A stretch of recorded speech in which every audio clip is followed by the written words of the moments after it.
Hello everyone, finally শ্রীলঙ্কার সাথে T twenty series জয় লাভ করার পর এখন বাংলাদেশে আসছে পাকিস্তান 3 ম্যাচে টি-টোয়েন্টি সিরিজ খেলার জন্য। 3 ম্যাচে টি-টোয়েন্টি সিরিজের প্রথম ম্যাচে মুখোমুখি হবে আজ সন্ধ্যা 6টার সময় বাংলাদেশ বনাম পাকিস্তান। সিরিজের প্রথম ম্যাচে বাংলাদেশের স্কোয়াড কেমন হবে তা দেখে নেওয়া যাক। ওপেনার হিসাবে থাকছে দুইজন, তানজিদ হাসান তামিম, সাথে ইমন অথবা নাইম শেখ। 3 নম্বরে থাকবে লিটন কুমার দাস, 4-এ তাওহিদ হৃদয়, 5-এ থাকছে 360 degree hard hitter batter Shamim Patwari. 6 নম্বরে থাকছে বাংলাদেশের তরুণ hard hitter batter Jaker Ali Anik, সাথে থাকছে রিশাদ হুসাইন, বাংলাদেশের একমাত্র লেগ স্পিনার।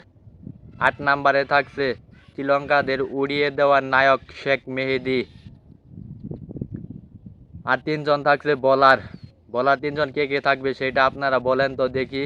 আমার মতে বোলার হিসাবে যে 3জন থাকবে সেই 3জন হলো মুস্তাফিজুর রহমান, তানজিদ হাসান সাকিব এবং তাসকিন আহমেদ। এই 11 জন নিয়ে বাংলাদেশ প্রথম টি-টোয়েন্টি ম্যাচে অংশগ্রহণ করতে পারে।